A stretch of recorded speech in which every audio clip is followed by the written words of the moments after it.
Hi, this is Paulina Panduro, recruiting coordinator for the Oklahoma City Thunder, and this is another episode of the Futbol podcast.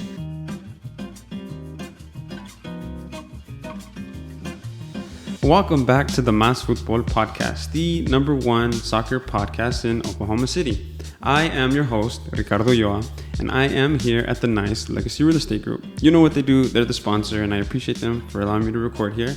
If you're looking to buy, sell, and invest, I definitely recommend you to hit up my tia Rosy, my tia Vero, and my tio Salvador. Everybody on the team is great. Definitely look out for them because they're looking out for me. Legacy Real Estate Group. But I'm not here by myself today because I do have a guest here. I took some notes. A little bit of notes. I'm trying to get better. I have Paulina Panduro here. How are you today? Pretty good. Yay. Thanks for having me. The drum roll ran out on me, but I was going to say she's going into her fourth year here at OKC Thunder. I also did see that you were Miss Latina Oklahoma back in 2015 as well. So it sounds like you've done a lot. But for the people that don't know you, can you please introduce yourself? Yeah, so I am, like you mentioned, Paulina Panduro. I am the recruiting coordinator for the Oklahoma City Thunder. I'm going into my fourth season. And yeah, just happy to be here with you. Thank you. I totally butchered the intro. How are you today? Pretty good. I mean, I'm here. Like I told you previously, I'm like so honored to be here. I feel so cool. Thank you. I appreciate you for coming on. I had seen that you were going into your fourth year at Thunder, and I was like, that's so cool. Like, I don't know. That's a cool story to find out. So I'm excited to have you and find out a little bit about you. Sure. How did you end up with the Thunder? Well, let's start over. Just tell me how you started with the Thunder. Yeah, so it's just crazy. I back in 2015, I graduated from OSU. I worked at Stillwater Medical Center for about 5, almost 6 years. So I did 2-3 years part-time while I was in school and then 3 years full-time. Then I somewhat got introduced to the HR department. I was really interested in the role, and my biggest supporter is my older sister, Ale. And she Shout out to your sister. Yeah, shout out to her, because if it wasn't for her sending me the job description and like, hey, the Thunder's hiring, I think you would be great at this role. I'm like, nah, they're not gonna hire me. Like, I work at a hospital. So then I decided to shoot my shot. I applied. And I think it was like out of 175 applicants, I was top 10. Wow.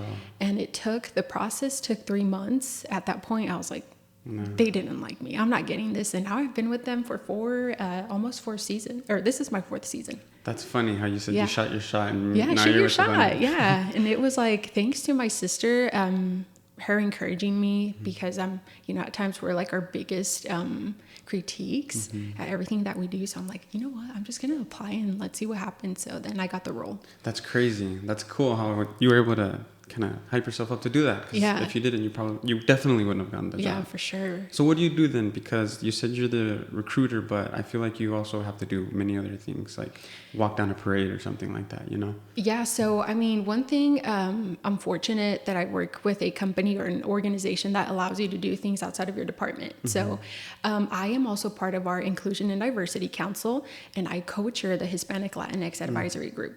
So I also participate in the different advisory groups. So we have in African American, LGBTQ, Women's Unity. And so outside of recruiting, I get to participate in all of those fun events.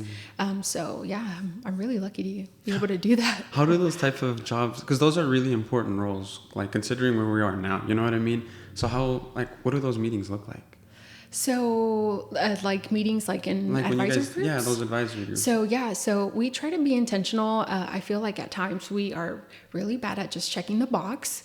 So we're like, oh, okay, so it's Hispanic Latinx Heritage Month. Let's do something within that month. So us as an advisory group, we try to do things outside of that month, or how can we reach out to the Hispanic community in an intentional way? So the meetings consist of coming up with ideas for the whole year, and then we reach out to the different departments and collaborate with them, and like knocking on the doors, and they're like, hey, we haven't reached out to these students. We haven't done this. So like, that's just a little bit of what the meetings consist of. That sounds like a fun job. Yeah, it's super fun. I mean, it's not just you sitting at your desk at a cubicle from 8 to 5 job. It's more like collaborating throughout the whole organization. So it feels like a family. Yeah, I bet you it does. And then considering kind of like where the Latin community is now with a big parade that we just had, I bet you like with everybody being so involved, it kind of makes your job a little bit easier now to reach out to those organizations and be like, hey, what do we do? And they're just like, we know exactly what you can do, so that's pretty cool. I like that. Yeah. Well, last week we participated in the Fiestas de las Americas parade, and we had a blast, like connecting with, just looking at the different families, and it's like, hey, like you're here. Thank you for being here. Like, it just makes me so happy to see them. It means a lot to them. Yeah. And my coworkers showing up too. So that's good too. That's good. So you have Rumble's phone number if you need him? He's a bison, so he's somewhere out in the mountains. I don't know where he's at. Okay. I don't know if he carries a mobile device. That's funny. Yeah, he's a bison. I don't know where he's at. He's cool. I like the personality of the bison. I think they did a good job with that there. Yeah, I think if you go out to the mountains and you look out for a bison, he'll stand out because he's unique. He'll be wearing the Thunder jersey, of course. Yeah, for sure. Yeah. So tell me a little bit about yourself. Did you go to high school here? So I was actually born and raised in California. Okay. I did 3 years of high school in Mexico, and then I did like 1 in Poto, Oklahoma. Wow. So I'm not from OKC, but I mean, I try to stay connected with my people and try to support my people as much as I can. Nice. So are you SoCal or North Cal? NorCal. North Cal, really? Yeah, What part of California? Bay Area. Really? That's cool. Yeah. I have some family in Union City, and I was born in Palm Springs, so SoCal. Yeah, so I'm from like San Jose, Monterey. Okay. So where I was born and raised is Salinas, California. My dad, when he lived in California, he lived in San Jose, and he said there was a big soccer community in San Jose. Yeah. My dad actually played up till his 40s. Really? So he played in California and in Mexico too. So Really?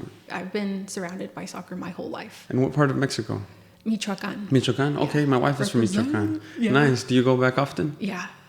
My grandma still lives over there, a couple of aunts and uncles, so we try to go much. From the city. Michoacan is the city, right? Not the state.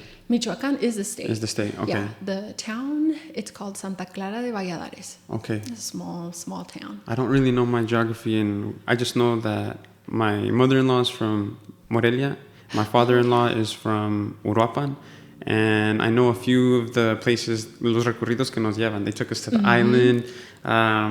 What's that city called? Did you go to El Volcán? No, I didn't go to El Yeah, Volcán. you need to hike that. Pascuaro, I went to Pascuaro though. Yeah. I went to, there's this little, I don't know if it's cobre or plata that they have, but they sell. Yeah, it's Santa Clara del Cobre. Okay, yes. Is that? Yeah. So Morelia is the capital of Michoacan. Okay. So I live 3 hours west from Morelia. Okay. So I don't go over there often because, I mean, you have to take like the bus and you have to wake up early and like, no, I'm not about that. Okay, so it's a small town then. Yeah, it's a small town. Okay. The biggest city right next to it, so just in case you want to tell your mother-in-law, it's Los Reyes. Los Reyes? Okay.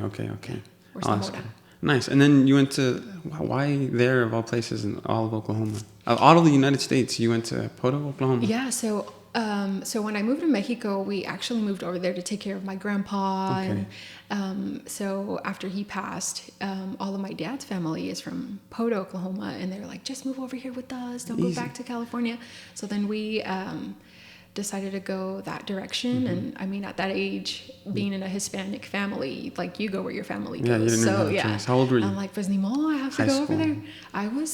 I think I was like 16 or 17. Okay, Yeah, wow. it was hard. You didn't want to go? Culture shock. You wanted to go to California? Or I bet you it was hard going to Mexico after leaving California too. Yeah, so like in California, it was mainly like Caucasians, Asians and Hispanics. Then I go to Mexico and it's all Hispanics, all Mexicans. And then I moved to Poto and it's all Caucasians. Really? Yeah, I think in my class we had like 2 Hispanics.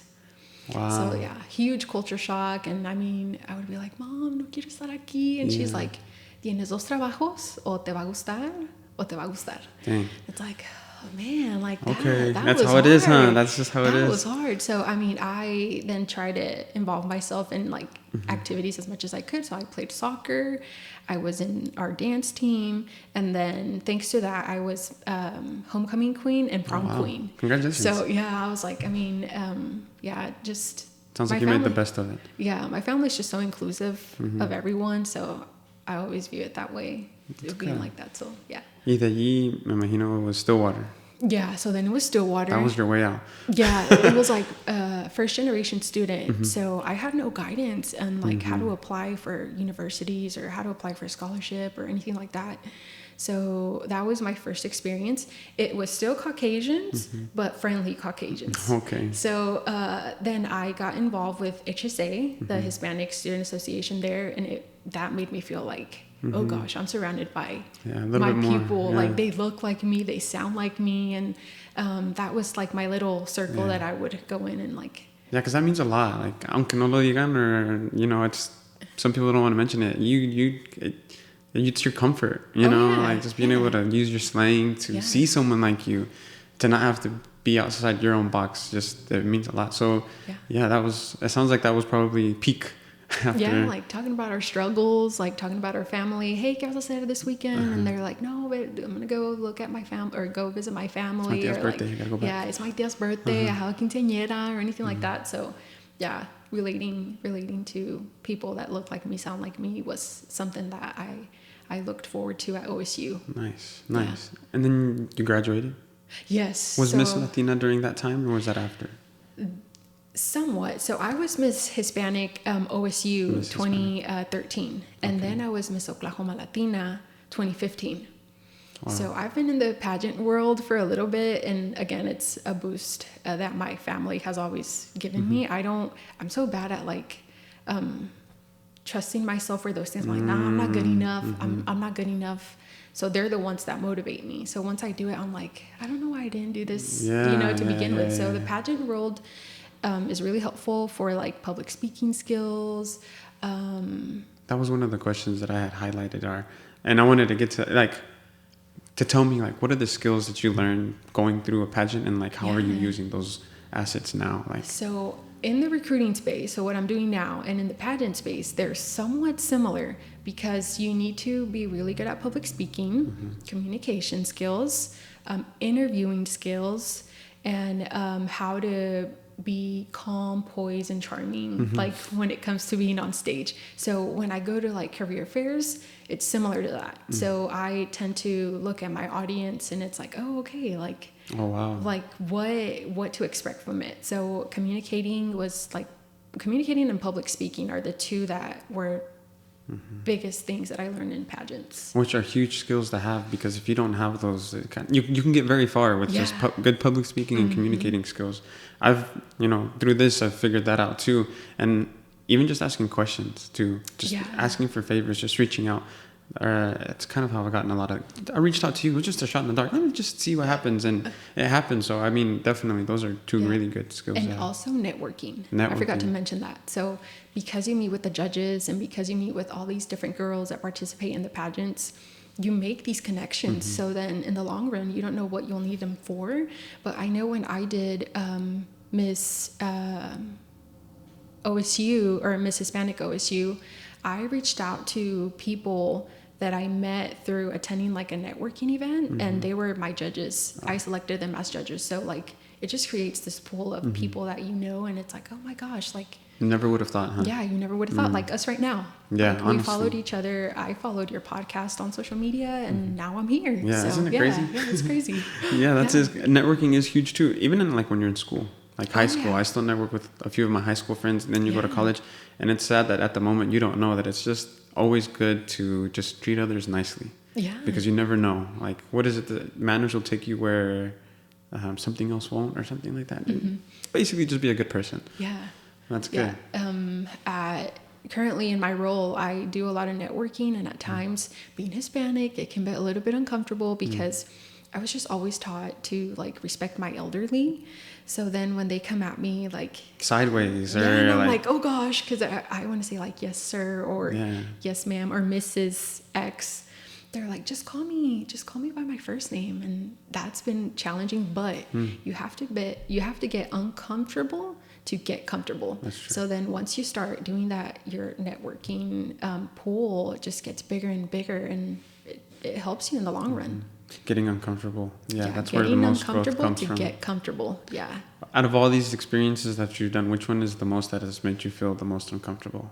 Pageant, going to college, the photo, doing this thunder stuff, coming on the podcast. Like what was one that just stands out? You were just like scared that you definitely wouldn't have done. Yeah, so I feel like one of them was starting in my new role with the Thunder. They had asked me to attend a luncheon plus networking event.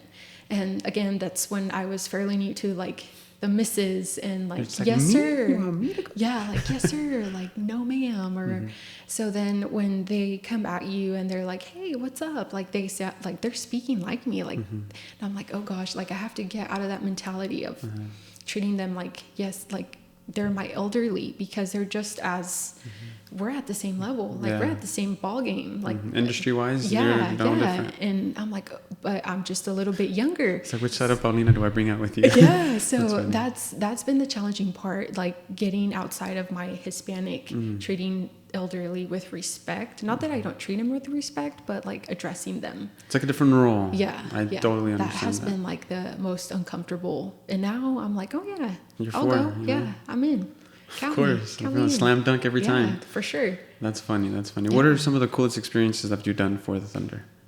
So about 2 weeks ago, I was a player guide for Media Day. Wow. So again, outside of my role in HR, you get to do multiple things that do not pertain to your department or role. So I was a media guide, and my player was Lou Dort. Wow. So I had to take him to the different sections that we had during Media Day. He had 29 different booths or sections that he had to go to and attend.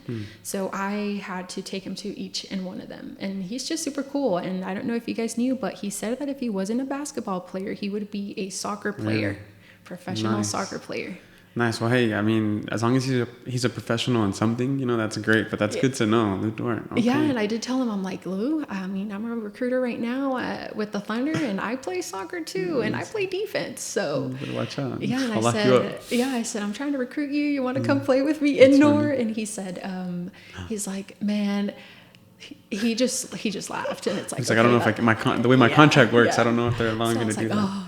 So, I mean, they're just as human as we are. Yeah, I mean, we do treat them with the most respect and kind of like, pero a la vez, like, they probably appreciate just being like, what up, Lou? Like, a la vez, I'm like, you're human. So throughout the process, I was hyping him up. Like, I was like, let's go, Lou. Like, and he just kept laughing. I'm like, man, can you imagine? So I think last year he mentioned that he had only 5 stations, and this year he had 29. I told him, that's how much you've grown as a player. Like, so last year, I think, last year or 2 years ago, he was a 2-way player, and now he's like, you contract with us. So that's cool. That's very true how you mentioned the humanizing of these professional athletes, because they kind of get put through all these situations. And I mean, imagine how you feel in your position, or imagine how he feels in his, you know, because they're young. They're really young, and like, the more seasons go under your belt, the younger those NBA players are going to be. Yeah. So it's just like, they're humans too. You know, I spoke to a professional, he's still a professional soccer player, and he was telling me how his career started at 17 traveling. And I'm just like, that's sacrifice, because he's probably here in the state by himself. And only people that he really generally knows outside of, you know, the basketball are you guys. You guys are really the only other people that probably treat him like humans too. So that's wild. You know what you reminded me of? Who? You know Franco, right? Franco. El Argentino. El Argentino. Argentino. Yeah. I had seen that he took you along to a Gold Cup. I think his job is the coolest job ever. Yeah. How did you get to do that with him? Yeah, so I actually played at Score OKC on Thursdays, and it was with a bunch of random guys. And to me, it was like, man, those are my practices. Like, I'm so horrible at like controlling the ball or like passing, and like since it was all guys, they helped me out a lot because they treated me like one of them. Like, they didn't treat me out like a girl. So I met Franco, I think it was probably through that. And then I mentioned like, oh my gosh, like what you're doing is so cool, and whenever you have an opportunity, I would like to go. Take me. So he then reached out, and he's like, hey, Pao, we have this, like, if you would like to join us. And at that time, I was working with the Thunder. So I decided to ask my boss. I said, there's this really cool opportunity for me to work. I think it was like a Thursday through Saturday and she said, just come back. She said, yeah, just go for it. That's so like, cool. That sounds like a cool experience, but just come back. And I was like, okay, yeah. So, of course I'll come back. yeah, but I mean, you don't get bosses like that. No, they don't. And like or opportunities to go yeah, to those kind of things. Her leadership is just unmatchable. And like, so I'm like, okay, well then I took off. We drove all the way to Houston and we stayed there for 3 days. I think it was Mexico, Costa Rica, and I don't remember the other teams, but that experience was like one of a kind. I went inside the Mexico's locker rooms. I greeted the Selección de Mexico. No way. And my highlight was that Osvaldo Sanchez asked me where the bathroom was at. Really? And I was fanning in the inside. And I was like, oh, see, like, you have to sound professional because even like where I'm at now, I'm a huge Lou Dort fan. And you have to remove the fan out of you and you have to act as professional as you can because, human. So when Osvaldo Sánchez asked me that, I was like, oh, claro que sí, el baño está por aquí, déjale enseño. Of course, hablándole de usted.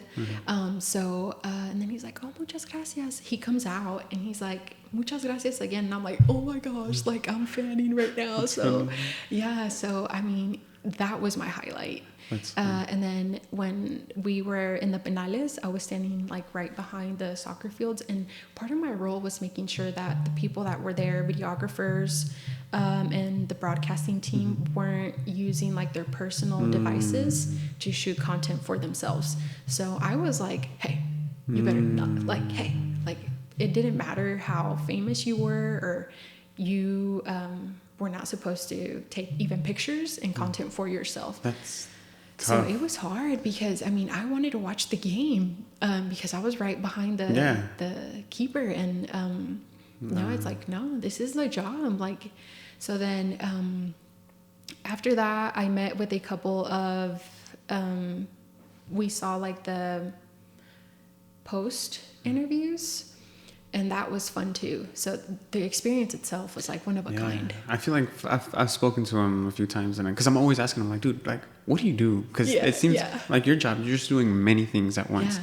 I don't know if it's the media or if he's like working hand in hand with the coach or like just helping everything just run smoothly. It seems like a lot, and I just think I'm like, dude. He's told me that, dude, I walked 10 miles today in a suit, just up and down, handling media, making sure everything runs smooth. I'm like, como? But at the same time, you're right next to the soccer field, like the hours before when you're in the stadium, getting to tell where Osvaldo Sanchez, the restroom is, like those kind of things are just like probably what makes up for all those like tough moments. Yeah, because I had to, I think it was like the stats, and I had to send them to the actual media team, I believe. And so so I had to run from point A to point B, and I only had a couple of minutes to do so.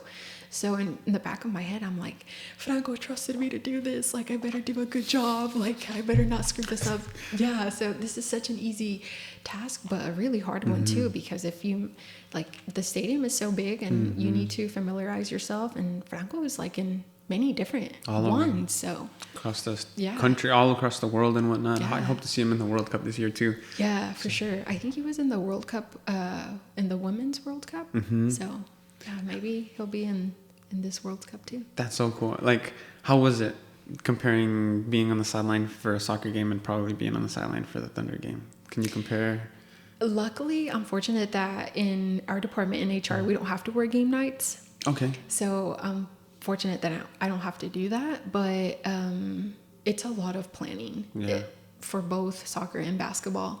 Like our halftime show, when our like courtside our guest, club guest, suite guest, it's a lot that goes behind the scenes. Food that goes up there, the food, the tracking the vendors, the ticketing, the yikes. Yeah, so I am not in that space, so it's hard for me to like elaborate on that. But with Franco's team, you like the stadium can be full and you won't even hear the people because you're so in the zone of wanting to get your work done. That's wild. Were there any other standing moments that you had at that game besides Osvaldo? Osvaldo Sanchez is top. My family's a Chivas family, so like Yeah, he's goated in our house. Not that I was fanning, but when we were greeting the players, I was surprised by their height. Oh, really? So I was like, oh, Paco Memo is really tall. And then I was like, who was it? Like, Herrera is short. Yeah. Like, and then you had a few coming in with their speakers on the side, and like they had their songs going on really loud. And I'm like, okay. It makes you realize kind of like it's still kind of the same, you know, even though they're playing in a big stadium, it's no different from, you know, people going into a college game with their speakers or a high school game with their speakers. Yeah, and I remember the song, I don't remember the player's name, but he had Estamos Bien by Bad Bunny. Oh, really? That's like, I remember that, and I'm like, okay, I see you trying to hype yourself up. That's funny. Yeah, and then there's like your serious ones, but I was like, what? He's that short? Like, he looks taller That's on so TV. funny how that's the first thing you said. The first thing I realized was their height. Yeah, their height. Yeah. And, but... It's because probably from the TV we think that they're just some giants, you know? And yeah, from TV, they make it look so easy. They make it look like there's nothing that goes behind the scenes, but there's a lot that goes behind the scenes. So that's when I'm like, in the recruiting space, I'm like, all of you that like sports and you like working in that space, there's videographers, there's broadcasting, there's corporate communications, there's social media, like all these jobs that Revolve they don't know. it. Yeah, that revolve with the behind the scenes of the game, and people don't realize that. And it's like, man, we have so many job openings right now with Thunder, and like people, what? Tell the people right now. So listen, if you're trying to look for a job, I love it. Listen, guys, I'm right here with you. go to okcthunder.com/employment. So right now we have account sales, we have benefits assistant, we have corporate partnership sales coordinator. We have a lot of part-time roles. So if you are a high school student that is 18 years and older, or if you are a college student and you're wanting a job that's after school hours, we're the perfect fit for you, because these are after school, practically game nights opportunities. And we have a lot on our website right now. So if you're wanting to get your foot in the door in like sports, a part-time job is like the best route to go. And then you can hopefully get a full-time role too. Yeah, because who's not to say once you get your foot in the door with the Thunder organization, you find a different position that just, you know, fulfills you a little bit differently. Or, I mean, it's the Thunder. Like. Yeah, and I feel like I'm a testament to that, to where I was like, man, I don't think I qualify, and I decided to shoot my shot, and I got the role. So, no pun intended. Yeah, like literally. So all these roles, you don't have to be working in sports. You don't have to be an athlete to work in these type of work environments or roles. Like, as long as you show us that whatever it is that you're working in ties in to what we're looking for or trying to fill in, like, you'll have an opportunity to get an interview. So... So you can do it. And if you're listening, yeah, you can do apply. it. Yeah, if you're listening, make sure to apply at okcthunder.com/employment. There you go. Yeah. She's a good recruiter. That's funny. But how was your dad when you told him you were going to go to the Mexico game? You know, how was your family? Because it sounds like you had a soccer family. Yeah. So my dad is he's tough. Yeah. So he was like, okay. And okay, like, cool. You're just like, come on. Yeah, I'm like, come on. Give me this one. Like, come on. Yeah. So my little sister, I actually texted her while I was there, and I'm like, Loops. So her name's Lupita. I call her Loops. And I'm like, I'm behind the keeper. So throughout the whole game, she would pause. She's right there. TV. Yeah, she's right there. Look, she's right there. Yeah, she took a couple of pictures, and I look like a little mini ant. I'm like, that's me. Like, how cool is that? So cool. My mom and my sisters were like, could not believe that I was on TV. But it's like, nobody knew that I was on TV, but it felt so cool, like, knowing that I was there, and like, I love soccer, so being a part of that was super fun. Yeah, I can imagine. I feel like every time I see a post of Franco, wherever he's at, I'm like, yeah, that's my friend. Like, I'm living through him. Like, yeah, I'm right there too with you. Yeah, for sure. And then, like, going back to the networking thing, you are able to meet his team to then, if they get any opportunities and they're like, hey, Bao, would you like to come back? Boom, you created a different network from just attending that. So yeah, Franco's awesome. He is awesome. Shout out to Franco. Yeah, for sure. For your pageant stuff, are you doing any pageant stuff now? So, the last 2 years, I helped the Miss Fiestas de las Americas pageant. So I was the kind of like the contestant development team or the professional development team. So we were helping the girls with like their public speaking skills, with their communication skills. We had little workshops with different past misses. So I was in that space in that sense. So I think I'm retiring from the pageant world. I'm like, man, I'm so old for that now. So now it's like, okay, let me help out these girls that are trying to be in pageants and help them succeed in the different areas that they're being judged on. So I also judged the Miss Hispanic OSU. I think it was like 2020, 2021, and 2019 through 2021. So for 3 years. Yeah. Dang. And when you won it, like, what were some of the responsibilities that you were given? So when you're in the pageant world, it's really tough because you do have to have a platform. And when you have a platform, you have to implement it throughout the whole year.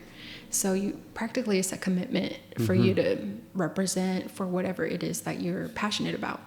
So whoever wins, you have a platform, and then throughout the whole year, you get to do the things that are within your platform. So mine was giving girls opportunities to know more about scholarships because I didn't have that. So don't look for the avenue of just, okay, I'm going to like pay for everything. Look for the avenue of getting scholarships. So that was kind of like what I did. Yeah, because there's so many out there. And I like that you said that because you then became the adult you wish you had when you were a kid. Yeah, you were able to help people that way. For sure. That's awesome. I don't think a lot of people know that there's a lot of responsibilities once you win being a pageant. Because we all watch the competitions at time and then it's like, oh, she won. But then after that, they kind of say, she's going to be busy all year doing this. And I would recall whenever the previous winner would come on and they'd show all the stuff that she did. And it's like, you win. Well, you just won a whole year's worth of responsibilities and all this other stuff to do, which is great too. You know what I'm saying? Because it is, I would think, an honor and privilege to be able to do all that. Yeah, because I mean, 1, it looks great on your resume. 2, it develops great leadership skills. 3, you get to network again. And you get to improve in areas that maybe made you feel uncomfortable. And now you're like, oh, this is piece of cake. Like, I got it. So something that I enjoyed and I'm like, I liked throughout the whole pageant experience is that I was always myself.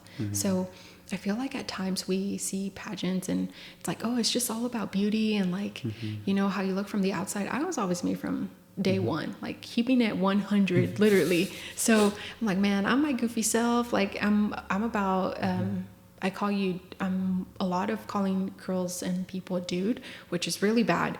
But throughout the whole pageant, I was like, come on, dude, like to the girls. And like, I was just me 100%. And that made me stand out.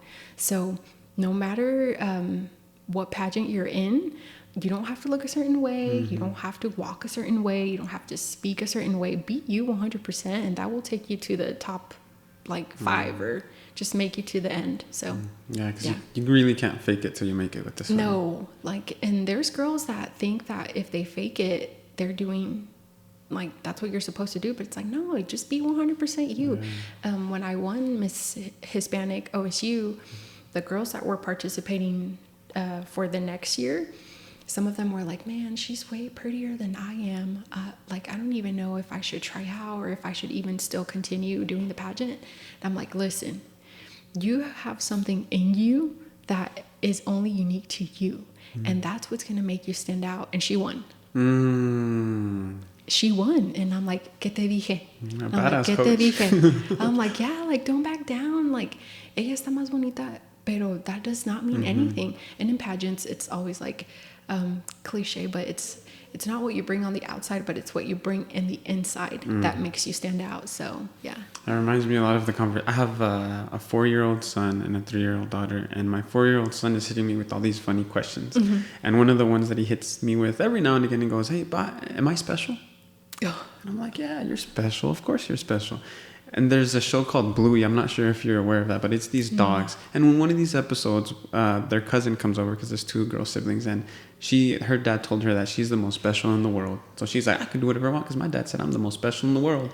And then she starts playing by her own rules and nobody wants to play with her. And then they end up finding out that she's not playing with us because she's the most special in the world, and he has to come in and say, now, I know you're the most special in the world, but like, you're not really that special either. But to me, I guess what I'm trying to get at is I was trying to show my son that like, you're special in your own way. Everyone's special in your own way. Yeah. But not everybody's special, because if everybody's special, then no one's special. But you're special. And it's just like, my son's like, what? Like, okay, like, but that's what that reminded me of. I'm sorry. And my daughter, she says dude all the time. What's up, dude? Like, hi, dude. And my wife's like, what are you doing? I was like, it's okay, it's okay. Yeah. So yeah, that's would you say the best advice you would give them is just to be yourself? Yeah, literally. But yeah, that's good parenting right there.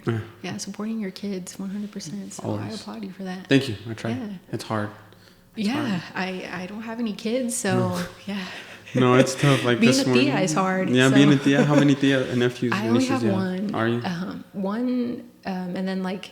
I gotta show you this TikTok. Yeah. Keep going. I'm gonna show you this TikTok. I have family in Mexico, so I have, I think, 4 or 5. Really? 4 or 5 nephews. Oh, they're in Michoacan. In Michoacan. I gotta show you this one. This one is hilarious, and it. Is it your kids? No. I'm gonna play you the audio because it's just like an audio. I have to figure out where it's at. I sent it to Denise because my wife is the aunt of very many nephews, and when you're the aunt of nephews, you'll understand. How old is your nephew or niece? He's 11. He's 11? Yeah. Okay, watch this. Dear, I'm gonna go to your house. Can you text me when I'm gonna go to your house? And don't write something. Only do the sound that I'm doing. Don't do the thing because I don't know how to write. I have to go in 2nd grade to do that. So please do that. And when you want me to come to your house, and I'll tell my parents. Okay? Okay. Bye, Dia. Bye. She's like, pick me up, Tia. I want to go to your house, Tia. Are you that Tia for you? Yeah, well, here lately, my nephew, so I'll go out with my boyfriend. He's like, can I come with you? And I'm like, yeah. Okay, can I go with you? Yeah. So now it's like, oh, okay. Like, so I feel like since 2019, he's like my date for basketball games. So it's just him and I. That's fun. Yeah, so I'm glad that he still enjoys that, and he's not getting to the age where he's just, that uncomfortable age where they're like, don't talk to me, I'm mad, or something like that.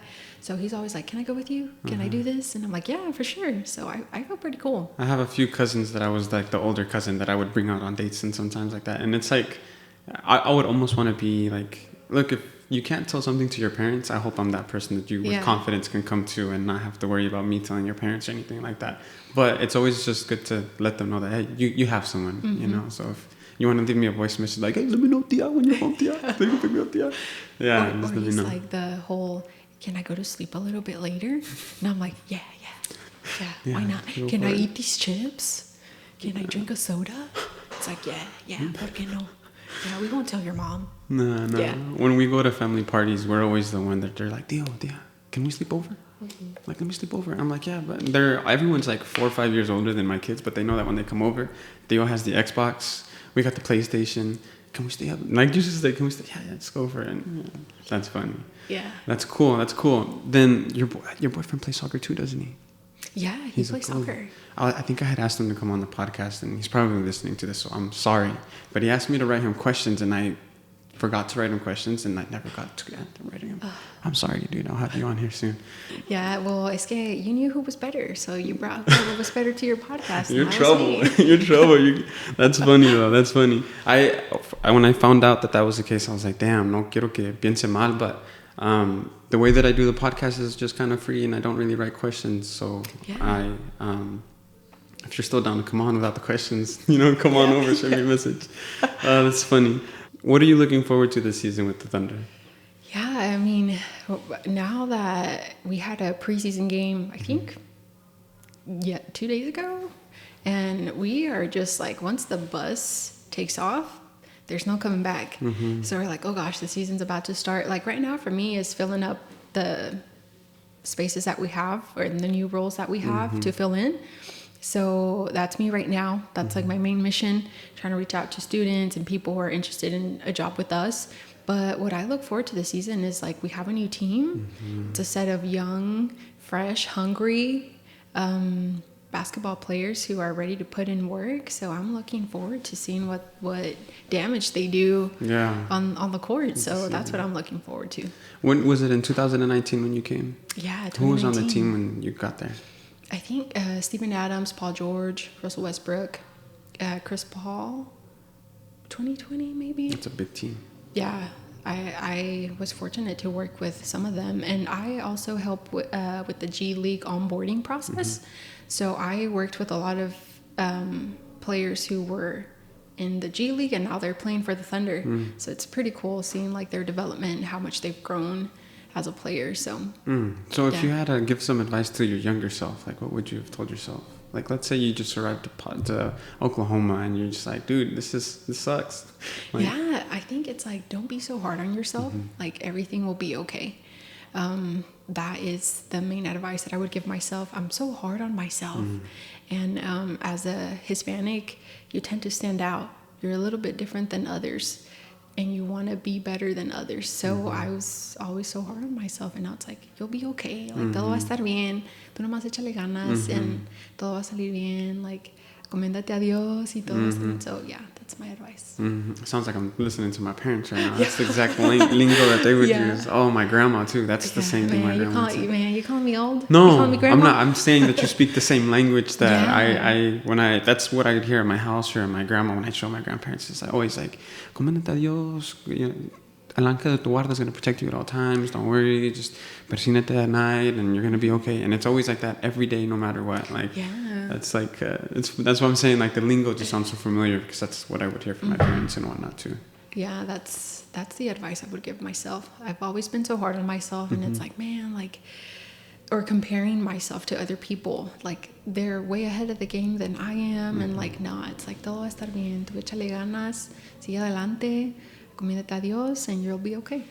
So what are your future plans then? Are you just gonna ride this train until something comes up, or? Yeah, well, with the Thunder, I've already moved into 3 different roles. So I've Vas escalando. Voy escalando poco a poquito. So hopefully maybe something in the diversity, equity, and inclusion space is something that I really enjoy too. So I don't know what will happen. Right now it's like attaching the recruiting with that. So it's like the best combo there for me. But yeah, I don't know. Yeah, for now, I'm really fortunate to be in the space that I am. Like, it's like coming home to like a family environment. And I leave like wanting to work more. Yeah, I know that really sounds cool. crazy, but it's like, man, like, se me fue el día. Like, what happened? So then I get to come back, and it's not something where I'm like, man, I have to come back to work. No, I look forward to coming to work. Is it really work if it's something that you like to do? What is it? Is it really work if it's something that you like to do? Man, I don't think so. That's good. That's exciting. That's exciting. Yeah. No pageant stuff then anymore? No more pageants, but I mean, hopefully next year for the Miss Fiestas, I'll reach out to help them out with like the development side of things for the girls. Because they had a good turnout this year, and with the whole pageant stuff, and I only see that space. Anything that they're doing right now is just, it's getting better, and that's the goal. Is to always improve. Yeah. But when I had seen the pictures and the pageant stuff, I was like, wow, that's really cool. I would like to see that to grow. Yeah, even more. That's really cool. Maybe judging. Maybe they'll invite me more for that, or even like come in or speak to the girls about my experience. And like, because again, like I mentioned, they have this stereotype that pageants are supposed to be a certain way, but at the end of the day, it's you and only you that make the experience a good one. So yeah, I don't know. Are the pageants here any different from the pageants that are run in Mexico?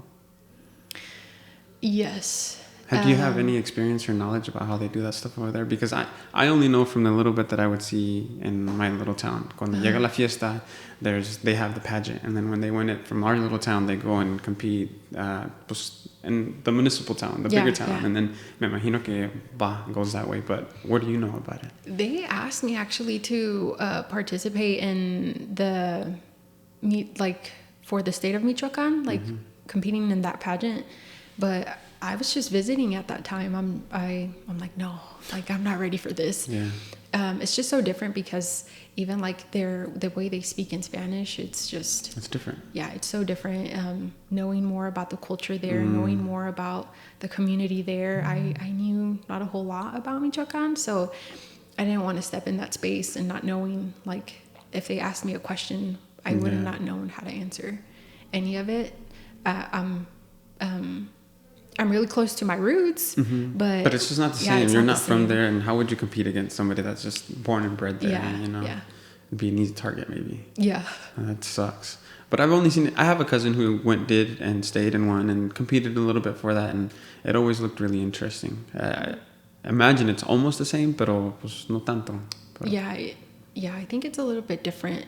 Now they have to even do like a presentation to the judges prior to doing like your walk, your evening gown, your bathing suit walk. But yeah, it's changed. I follow it. I'm such a huge fan of pageants. So 2 days ago, I think it was Texas won Miss USA. Really? So Miss Texas will be representing us in Miss Universe. That was when is Miss Universe? 2 days. Miss Universe, I'm not sure when it is, but it's like I didn't even know that happened. Yeah, like 2 days ago, Miss Texas won Miss USA, and she's like half Filipino, half something else. So she's like the first Filipino. Yeah. It's a long road to even get up there to like Miss Universe. How long would it take someone to go for Miss Universe? Because you have to win your city, your town, your city, your state, the United States, to Miss Universe. Yeah. That's a lot. So my very first pageant was, and I don't really mention this one, but it was back in 2011 or 2012. And it was at my community college. And if I would have won, I would have participated in Miss Oklahoma. So it wasn't any Latina pageant. It was like for Miss Oklahoma. And I won second runner-up. So third place. But that was my first pageant. And I was like, oh, this is pretty cool. Like, imagine if you would have had some practice. Yeah, to me, it's like, this is a different ball game. It's like a sport. Like, I'm ready to compete. Let's go. Yeah. You're competitive, aren't you? Yeah, I'm competitive. That's it's funny. like... And it's crazy because, when you're in that space, is like, I don't know, you just turn into this different person. Like, you bring in the fierce. How different is that from playing soccer? Because in soccer, you have your team, but here you show up and you're competing against, 20, 50 other girls, and it's just you. Yeah, like, that's the different thing about playing soccer. It's a team effort. Being in a pageant is just a one-person sport to me, to where you bring it or you're not going to stand out. Yeah. So in soccer, I play indoor, but it's more like we're playing against las señoras, the ones with the... Those are dirty. Those ladies are dirty. You better watch out. You know, them elbows right here, like... Señoras, pero con colmillo, they'll step on you. So I'm like, okay, you know where you can go hard and when you kind of have to back up. But pageants, it's like, it's all like... Go hard all the time. Go hard all the time. Have you seen anybody... Go hard or go home. Go hard or go home. Have you seen anybody bomb on a pageant? Yes, on their onstage question. No, what happened? Can you give me a good story? In onstage questions, it's practically just a random question pertaining either a subject within like the community or just anything in general. So if you don't really process the question, you'll just practically say whatever comes out of your mouth. Wow. And then you're like, snap. Dang, this is not making sense. Yeah. Like, and then you're just like, thank you. And then that's it. And you practically like build your moment to win the pageant, because that's one of the most portions crucial. That's the most points that you can get within like the sections that they judge you on. So yeah, you have to like, okay, let's breathe it in, let's review or think about the question, and then say what you think or what you want to elaborate on that. But at times you just you're so nervous or you're just so excited that you just start speaking, and then it's like, what did I just say? Like, that did not make sense. And then you just say thank you, or you zone out and you go like quiet, and then you're done. God damn. Yeah. I'm going to keep that in mind. Breathe it in. Yeah. about it. It's even like an interview. Like, Yeah. think of a job interview. They ask you a question and then you're so excited, but you just want to say something that makes no sense. And then it's like, what did they just say? And that's if you realize that what you're saying isn't making sense. Because if you don't, you're just like, yeah. And I'm like, okay. But then my notes are like a little bit nervous, like didn't really understand the question, or so. Yeah, that's something that in the Mis Fiestas we helped the contestants with. So we did it like in a Jeopardy, to where we had a question up and then they had to come up with their own response, like at the moment. So the question was up, then whoever wanted to answer would click. And then they would give out their response. So we help them with their public speaking skills for the pageant. Hard. Can you give me a question? I'll practice. So, why do you think you should be crowned the next Mis Fiestas de las Américas? Wow, that's such a hard question. Okay, so you said take a deep breath. Think about the question. Let's see. No, pues no sé. No sé. Check out the moment. Yeah, that's hard. Because I deserve it. Because I've worked hard for this moment. And I think once given the responsibility, my number one job would be to be the best role model I can be for the little ones that want to be in this position to, there you go. To make this grow as big as we can. But what did you say first? No sé. So that's your answer. That's the first one. Yeah, that's why you have to think about it. Yes, so you're like right. The I thinks and the ums. So we're like, okay, you're using this a little too much. So try to remove that.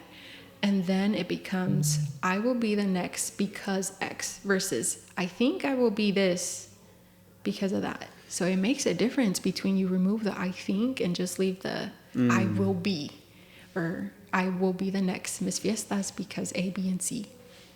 Paulina, why do you think you would be the best princesa? Miss Reina de las Fiestas de las Américas?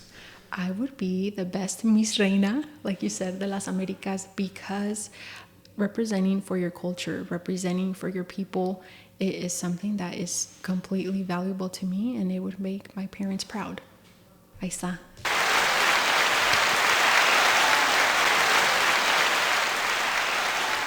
It's way better than my answer. And like, it doesn't really matter what you say as long as you're confident with your response. So yeah, that's all that matters. Wow. I'm going to take that and I'm going to use that for every podcast that I have. Yeah. That's good. So you have skills in like just a lot of things, because it's not just going up there and, which is the most important part, saying the right thing, but being able to look the part. Like you can talk the part, but you have to stand up straight, posture, porque that's hard. Yeah, a veces, nos jorobamos a little bit, and it's like... Yeah, just sitting here talking to you, I'm trying to... Yeah, and when you're in a pageant, it's really hard, even like the whole posture, because it's not how you normally walk. It's not how you normally, I guess, even sit down. So it's always shoulders back. We always say, like, put your chest up or stick your chest out. And it makes your posture different in the pageant space. Even like when you walk, we're always like, okay, wear your high heels when you wash the dishes, wear your high heels when you're walking around in your house so you can practice.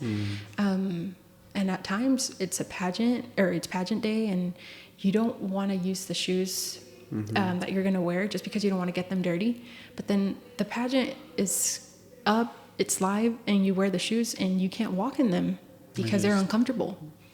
And then it's like, ¿qué te dije? I told you to practice.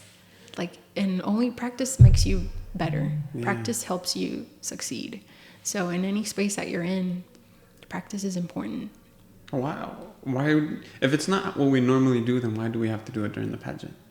Because they're judging you on certain things. So, I mean, how can you compare somebody that's like jorobado to somebody that's standing straight? Like the standing straight is going to stand out. So there's not a specific rule book on what you have to do. But as long as you know what they're judging you on. So they judge you on your charisma, on your poise, your charm, how confident you are on stage. If you're smiling, if you're giving me eye contact, if you're acknowledging the people around you, little things like that is what they're judging you on. So if you're coming in jorobado, it makes me think that you're like nervous or you're not really, you feel uncomfortable or you're just not feeling yourself. So that's when the judging aspect of it changes. So I'm going to give the person who's confident, standing straight, a better score than somebody that's like not standing straight. And it shows that somebody who practiced, somebody who did not practice. Do you like all this pageant stuff? Like, is it? I do. If you could make a pageant your way, like, what would you change? Like, would you make it more lax? Would you make it more fun? Would you add some certain things that some don't have? Like, what would Paulina's pageant be? Oh, that would be so cool. Paulina's pageant. Yeah, something that's just a little different. Maybe they're not walking out to regular music. They're walking out to some Bad Bunny or something. Or yeah. Like I said, being like literally authentically yourself is something that I really would want in a pageant. So like you said, walking out to, if it would be Bad Bunny, it's really hard because there's kids and it's like, will it say bad words? Like, let them walk out to vacaciones. Just go. Yeah. So maybe having, so this year at the Miss USA pageant, they had like a circle table to where questions were asked to the girls that were more in a relaxed way. So I feel like we would do something like that too, to where it's like more chill and not so serious all the time, because they are being like charismatic while they walk and they're like, oh, she's fierce, she's like bringing it, but more like, okay, how can we make it more fun for the girls? So I feel like just having a conversation to where we can just meet them who they are, asking them simple questions like, would you eat this versus that, or would you wear this versus that? Do you like, I think one of the questions was like, do you like an electronic calendar versus paper calendar? Like, what's the difference? So just questions like that to make their personality stand out. And then I bet you there's like a talent portion, right? That's kind of up to them. What was your talent portion? My talent was dancing. Dancing? Okay. What did you dance? I danced samba. Samba. Okay. Cool. Yeah, that was for the my community college pageant. For the ones that are like Latina related or like Hispanic related, those involve more of a cultural wear. So you wear a cultural attire, and then they judge you based on what it means, how you present it, how you walk in it, practically the background behind it. So for Miss OSU, I did Michoacán. I did a viejito. That's what I was going to ask, a viejito. Okay. I did a viejito for Danza de los Viejitos. So that's like the staple dance from Michoacán. Yeah, because I think I had seen that when I went to Pátzcuaro. Yeah. Los viejitos que están ahí bailando. So I know, again, my family. So again, I thought that in a pageant, you only wear dresses. And I refused. So I told my family that I was doing the pageant, and I told them that we had a cultural wear. So I wanted to wear a dress. And they were like, well, why don't you just wear like the Danza de los Viejitos? It's from Michoacán. Like, no, pero it's pants. Like, I don't want to wear pants. So they're like, come on, just wear it. And people loved it. I decided to wear it. I did a little mini dance of the Danza de los Viejitos. So I danced ballet folklórico since I was a kid up to my junior year of high school. So I've danced ballet folklórico, so I knew like the dance moves to it. So I decided to wear the Danza de los Viejitos costume, and people loved it because it was just so different out of your typical long dress and like your hair curled. I had like a bandana, I had a mask, I had the sombrero, I had the whole like by the yourself? whole, yeah, by myself. Okay. So I even had the baston for the viejito, and that was like a memorable experience for me, like being able to showcase where my parents are from and like taking their advice. I was like, man, you guys were right again. Yeah, it sounds like they're right a lot of the time. Yeah. And they always tend to say like, you have to remember, like, you're at the end of the day, like, tus mejores amigos are the only people that will have your back is your family. That's true. Or something like that. So I took their advice and I won. And then for Hispanic Heritage Month with the Thunder, we did a video called Thunder Voices, and I brought some of that gear back to represent my Michoacan roots. And that was such a fun experience too. Like, I'm like, hell yeah. Like, Latinos stand up, Mexicans stand up. Like, we're in the house. Yeah, in the house. Like, yes. So yeah, I mean, that was such a proud moment for me. Like, I even got emotional. Like, dang, I'm here putting in work. Like, I'm working for an NBA team.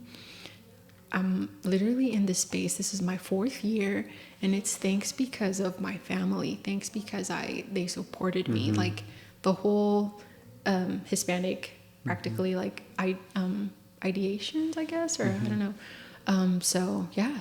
So that's crazy. I always like to go back and think about all those, like, you know, when I go to Mexico, I'm just like, I could have just as easily been him, just chilling here in Mexico if my parents just didn't decide to do what they did.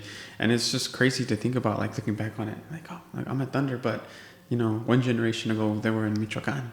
Yeah. You know what I'm saying? And then you could have ended up somewhere else. You know, you could have gone back to California, you know, and not to here in Oklahoma. Yeah. So it's crazy where we could have been. I always like to ask people, like, what point in their life, if they would have done or gone differently, would this all have gone differently for? What do you think that is for you? Yeah, for me, I actually wanted to go to college at California. Oh. Yeah, and I had gotten accepted. I think it was, Fresno State? Okay. I think it was at Fresno State. And my parents were like, no te vas a ir para allá. They wanted you You're close. staying here. Yeah, you're staying here. There's so many different universities. Why did you apply to California? So I ended up staying because of my family again. And I feel like my, where I would be at would be so different if I would have went to Fresno State, because I wanted to go back. Didn't want to stay in Oklahoma, but now it's more looking at it through the lens of like, okay, let me make the best out of it. Let me put in the work.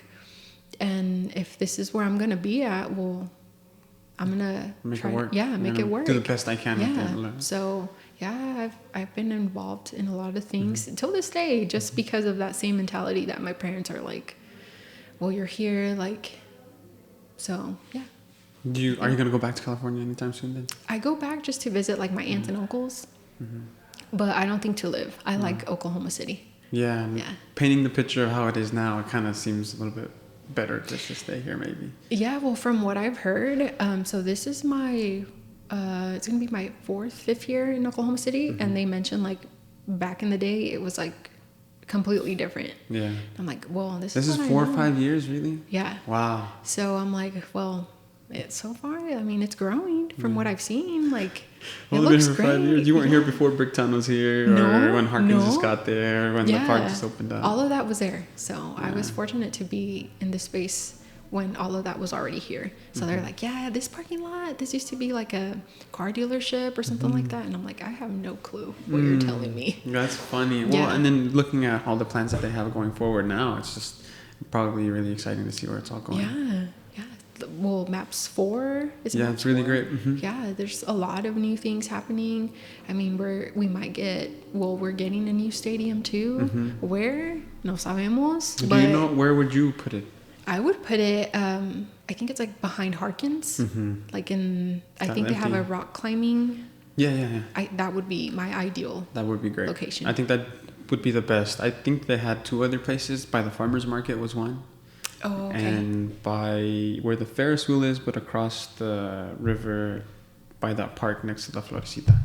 Oh, yeah. Wheeler Park too. But that place would be really nice up there by Harkins Theater. I'm like, well, that would still be kind of like the Bricktown space, which is somewhat where we're at. But yeah, I have no clue. We found out like through, I think it was the mayor mentioned it, and then that's how we found out.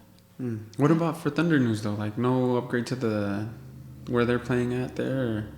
What do you mean? I had heard rumors that the franchise was probably in risk of being bought out or something, or moving. They don't tell us none of this. They don't tell you anything of that? No. Or do you guys talk about it like under the table, like, hey, you know? No. They might buy the Thunder and move us to Las Vegas or something. No? Oh, okay. Yeah. I'm sure you're not just saying that to cover up. Maybe. No. Right, we're going to move on to the next subject then. Just kidding. Yeah, no, dicen. I mean, it's just we find out when like the media finds out or they tell us, but it's like, okay, they'll let us know, but then it stays within our space, and then we just don't address it outside. Just a good public speaking skills right there. Yeah, he's not going to give me a bad answer, huh? Yeah. Okay. Well, it's been great. I really appreciate you for coming on. Yes, thank you for inviting me. Of course. It's been such a blast. I've learned a lot about pageants and whatnot. Yeah, there you go. Maybe And you'll become a coach too. I need to be coached. I need to be... you can become a coach. Me become a coach for... to the girls. To the girls? What could I Yeah. bring to the table? Communication skills. Well, that's what I'm trying to get coached on. That's what I was about to say. Obviously, I need to get coached on the communication and speaking skills because I butchered my question. But, yeah. Nah, you're doing a great job. Think so? Honestly, I'm a fan. Thank you. Fan of Thank the you. podcast. Thank you. Yeah, keep up the great work. What can I do to make it better?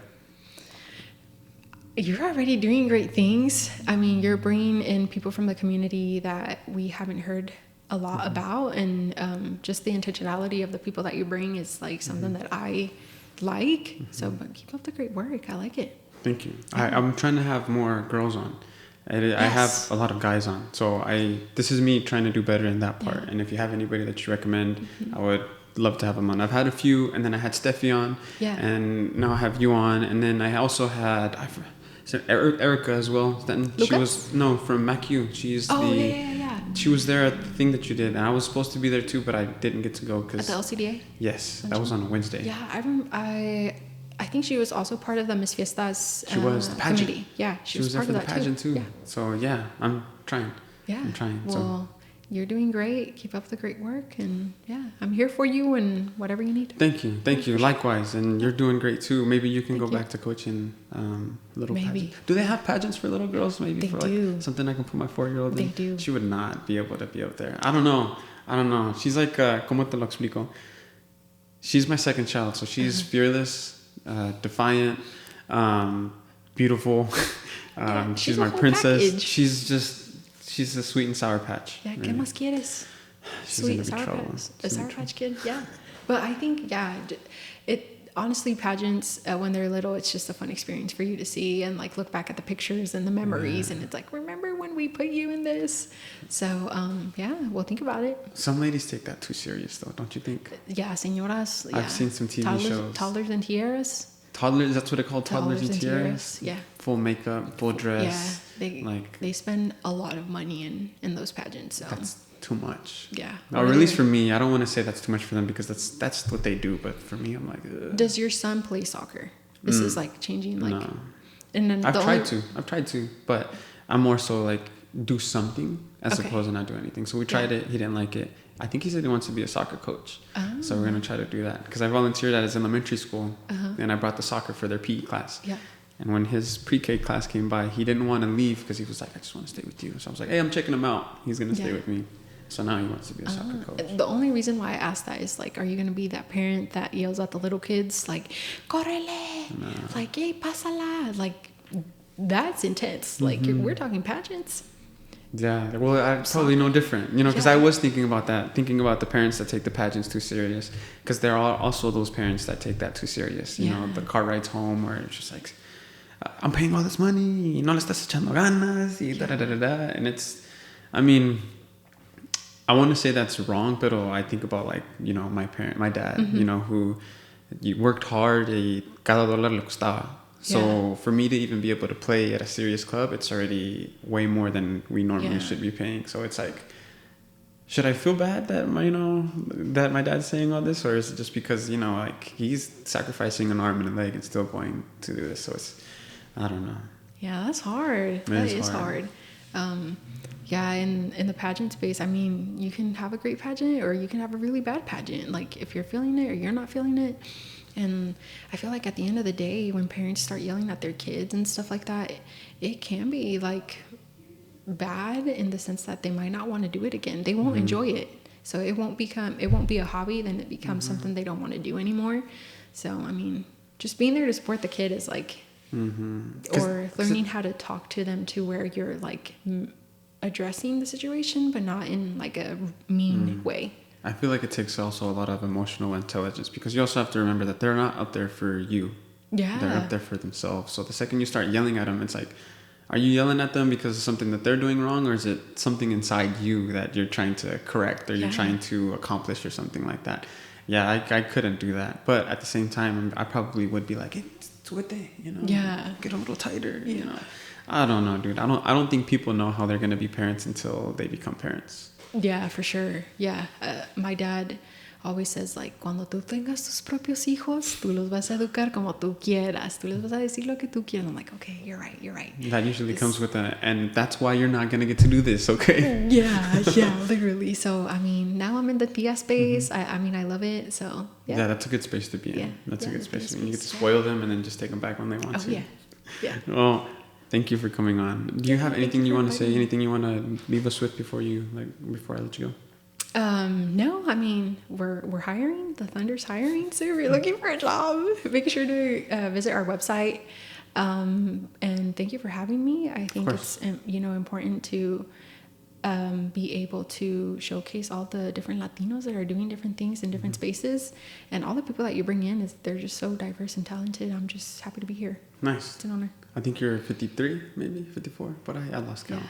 But you're up there. You're in the 50s, so Yay. you're in the 50s. Well, I appreciate you for coming on. I appreciate everybody that's listened up to this point. This has been another episode of the Mas Futbol podcast. Yay! Thank you.